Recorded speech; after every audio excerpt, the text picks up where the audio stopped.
They only aim to ensure like that nobody should really go to bed hungry. We made sure that our customers know that the food you are getting is completely safe. We have taken all the necessary precautions. We thought, why don't we provide people with dry ration, because that is what they need. They don't need pre-packaged food, they need dry ration at their homes. We are the only manufacturer of like a complete digital touchless flour mill that you can get in India right now. So it is like a very big achievement for India as well.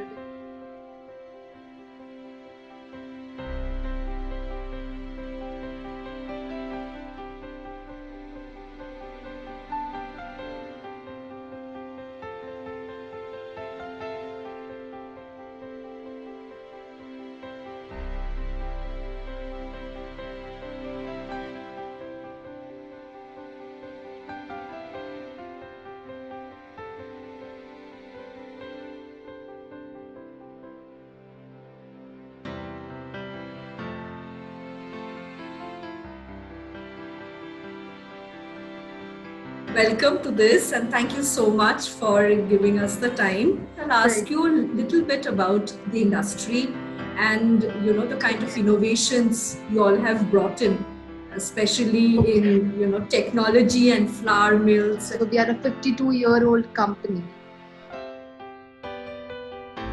My grandfather started this, and we started with just making emery stones for the flour mills, which we later on did a lot of improvements, research, R&D, and technological innovation. And today we are the only manufacturer of like a complete digital touchless flour mill that you can get in India right now. So it is like a very big achievement for India as well, because you can like operate your flour mill from your phone and from anywhere in the world. It is that easy with just a click.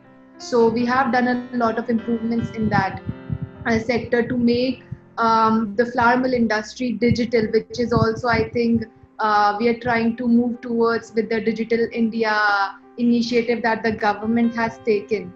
So, and recently also we started a new initiative which is called Wonder Food Mart. So it is a high, technologically advanced grocery store. But one of the like key attractions of that store is we have made an online atta vending machine. This is actually the world's first atta vending machine. As you can see, there is a touch screen, and you can choose between three type of grains. For example, you have sharbati wheat, you have multigrain wheat, and you have the desi wheat. So you can select that fineness, you can select the quantity, whether you want 5 kg, whether you want 10 kgs, and it is grounded in like 2 minutes. So it is like a completely new thing, because you get a flour which is like pre-packaged, and in food, atta has a very small shelf life. So this machine is, you get fresh atta instantly. We have our complete online setup here, so you can purchase all the products. So it is a new venture, and currently we have 5 stores working right now. With this entire technology in place, how did it help you during the COVID-19 crisis? One of the thing is, with COVID, suddenly people they were hesitant if they did not know how their food is packaged, who touched the food. Our mill, it's completely, so there is no human interaction in the entire mill. Even the packaging, it's get packaged and you just lift the packet.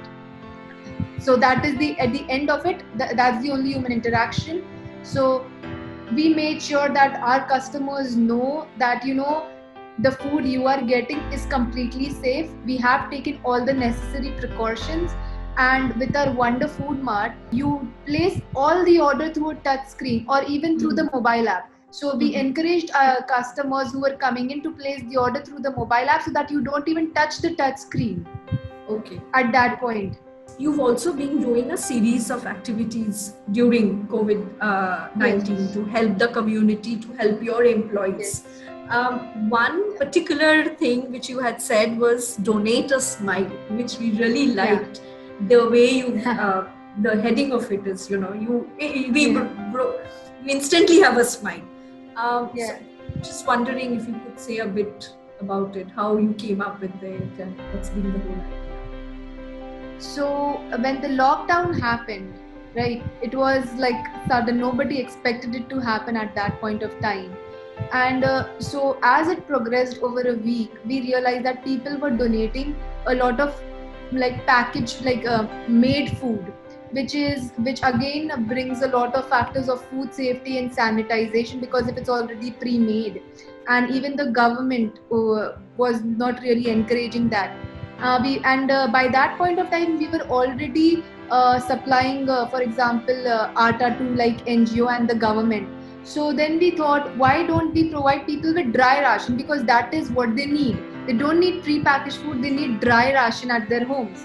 And so when we were talking about this, like how to do this, and who should we actually target, we realized that people like from upper middle class, they were able to order and everything. But the people, for example, house helps, your drivers, they were really suffering. So we released this campaign especially to help these set of people, your house helps.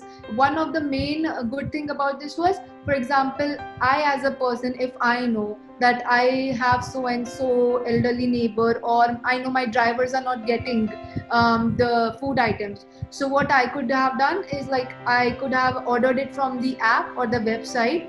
And so we made like different type of kits depending on the need. If you're like a small family, there was a small kit, there were bigger kits, and all of these. So you pay, and then it was already a discounted price, and we kept like a 10% off, and we'll deliver to the person's house by ourselves.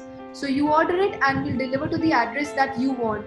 They only aim to ensure like that nobody should really go to bed hungry. Food is really important during crisis, and people were like hoarding foods, as we know, like they were getting more, just storing more and more. So our idea is like, let's help the vulnerables who really need us right now. Apart from that, with the employees, you can say, as we saw that like a lot of companies are laying off their employees. We and you can't, we realize, because we are a very ethical company, you can't just let go of people who have helped you build all of this that you have today. So we realized this, and even our employees understood that we as a company needs to come together in this. And you need to like hold each other hand. You can't just be say, the company is not working, so I'm sorry, you're not be continuing your work from tomorrow and that is it. You can't do that to people. So we still made sure that each of our employee was getting payment, even though they were not completely coming here from work, and they also understood the responsibility, and they worked from home as much as they could during this time.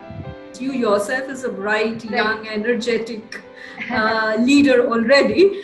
Now, so because all these stories would also be the learning labs for the ones who are in these schools, trying to understand how organizations have been responding to this kind of a crisis, which is really unpredictable.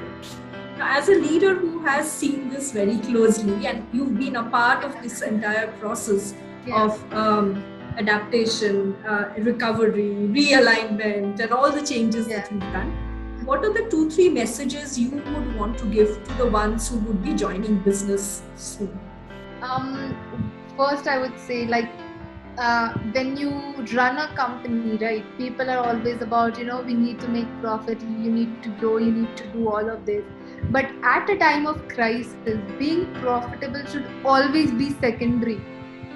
You have your resources, you need to use them to help the community. If you have resources, use them for the better good is first of all, I would say.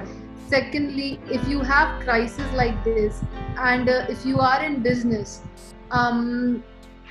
you need to be, you need to be extremely flexible of how you work. You need to be extremely proactive during such times. Okay.